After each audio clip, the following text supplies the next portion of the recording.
ത്രിയേക ദൈവത്തിന്റെ വലിയ തിരുനാമത്തിന് മഹത്വം ഉണ്ടാകട്ടെ.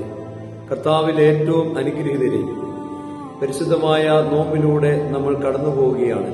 യഥാർത്ഥത്തിൽ ഈ നോമ്പ് എന്തിനു വേണ്ടിയാണ് കർത്താവ് നമുക്ക് പകർന്ന് നൽകിയത്? കഴിഞ്ഞ നാളുകളിൽ ഒരുപക്ഷെ ഈ ലോക ജീവിതത്തിൽ ചില കാര്യങ്ങൾ സാധിക്കുവാൻ വേണ്ടിയോ, ചില പ്രയാസങ്ങളെ പ്രതിസന്ധികൾ മാറുവാൻ വേണ്ടിയോ നമ്മൾ നോമ്പ് എടുത്തിട്ടുണ്ടോ? എന്താണ് കർത്താവ് നമുക്ക് യഥാർത്ഥത്തിൽ പറഞ്ഞു തരാൻ ആഗ്രഹിച്ചത്?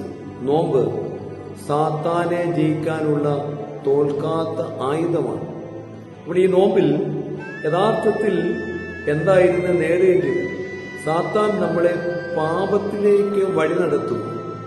എന്താണ് നമുക്ക് പാപത്തിൽ നിന്ന് വിടുതൽ തരുന്നത്? ഈ നോമ്പിലെ പ്രാർത്ഥനകളിൽ ശ്രദ്ധിച്ചാൽ ബുധനാഴ്ച ഉച്ച നമസ്കാരത്തിലൊക്കെ വളരെ ശക്തമായിട്ട് പറയുകയാണ്, കൃപയെ പതിവിൻ പടി ഞങ്ങൾക്കൊപ്പം യാചിക്കാം. അപ്പൊ ഈ നോമ്പ് എന്തിനുള്ള സമയമായിരുന്നെന്നറിയാമോ? നഷ്ടപ്പെട്ടു പോയ ദൈവകൃപ പ്രാപിക്കാനുള്ള സമയമാണ്. ദൈവകൃപ എന്തിനാണ്? റോമാലേഖനം 6-ാം അധ്യായത്തിന്റെ 14-ാം വാക്യത്തിൽ പറയുകയാണ്, ദൈവകൃപ നമ്മുടെ ശരീരത്തിൽ നിറഞ്ഞാൽ പാപത്തിന് അധികാരമില്ല. വെളിച്ചം വന്നാൽ ഇരുട്ടില്ല എന്ന് പറഞ്ഞതുപോലെ ദൈവത്തിന്റെ കൃപ ഒരു ശരീരം മുഴുവൻ വന്ന് നിറഞ്ഞാൽ പിന്നെ പാപമില്ല, അധികാരമില്ല. പാപത്തിന് സാത്താൻ അധികാരമില്ല. പരിശുദ്ധ അമ്മയെ സ്വർഗം വിളിച്ചത് കൃപ നിറഞ്ഞവിടെ എന്നാണ്.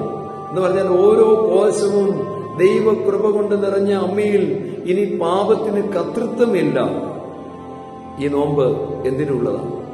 ഈ കൃപയുടെ അറിവിലേക്ക് പ്രവേശിക്കാനുള്ളത്. സീമാ നമസ്കാരത്തിൽ എല്ലാ വ്യാഴാഴ്ചയും ചൊല്ലുന്നു, കൃപതന്നറയിൽ ഞങ്ങളെ ഏറ്റണമേ, ചോരൻ പോ ചുങ്കക്കാരൻ പാപിനിയൻ ഇവർ പോ താപം കൈക്കൊള്ളണമേ. ഇത്ര മനോഹരമായ ഒരു വരികളാണ്. കൃപയുടെ അറയിലേക്ക് നീ പ്രവേശിക്കണം. എന്തിനാണെന്നറിയാമോ? നാളുകളിൽ അനേകവട്ടം സാത്താൻ വീഴ്ചെങ്കിൽ ഈ നോമ്പിന്റെ ദിവസങ്ങളിൽ അനുതാപത്തോടുകൂടി പശ്ചാത്താപത്തോടുകൂടി ദൈവസന്നിധിയിൽ നിന്ന് കൃപ പ്രാപിക്കണം. എന്താണ് ഈ കൃപ പ്രാപിക്കാനുള്ള വഴി? വളരെ വ്യക്തമായിട്ട് പറയുന്നു, എളിമപ്പെടണം, ഏറ്റവും വിനയപ്പെടണം. എന്താണ് ഈ വിനയം? വിനയം എത്രയുള്ളൂ? യാക്കോബിന്റെ ലേഖനത്തിലും പത്രോസിന്റെ ലേഖനത്തിലും, പത്രോസിന്റെ 1-ാം ലേഖനം 5-ാം അധ്യായത്തിന്റെ 6-ാം വാക്യത്തിലും, യാക്കോബിന്റെ ലേഖനം 4-ാം അധ്യായത്തിന്റെ 6-ാം വാക്യത്തിലുമൊക്കെ ദൈവം നിഗളികളോട് എതിർത്ത് നിൽക്കുകയും താഴ്മയുള്ളവർക്ക് കൃപ നൽകുകയും ചെയ്യുന്നു എന്ന് പറയുന്ന വചനപ്രകാരം നമ്മൾ താഴണം. എങ്ങനെ ഈ താഴുന്നതെന്നറിയാമോ? നമ്മുടെയൊക്കെ ജീവിതത്തിൽ എത്രയെത്ര പാപചിന്തകൾ ഹൃദയത്തിൽ ഉണ്ടായിട്ടുണ്ട്. അനേക പാപചിന്തകൾ ഉണ്ടായിട്ടുണ്ട്. ഒരു പിതാവ് ഇങ്ങനെ പറയുകയാണ്, നീ ചിന്തിച്ച പാപങ്ങളെല്ലാം ചെയ്യാൻ ഇടയായിരുന്നെങ്കിൽ, അങ്ങനെ ഒരു അവസരം ഉണ്ടായിരുന്നെങ്കിൽ നീ ലോകത്തിലെ ഏറ്റവും വലിയ പാപിയാണ്. അത്ര ബലഹീനമുള്ള ഒരു ശരീരമാണിത്.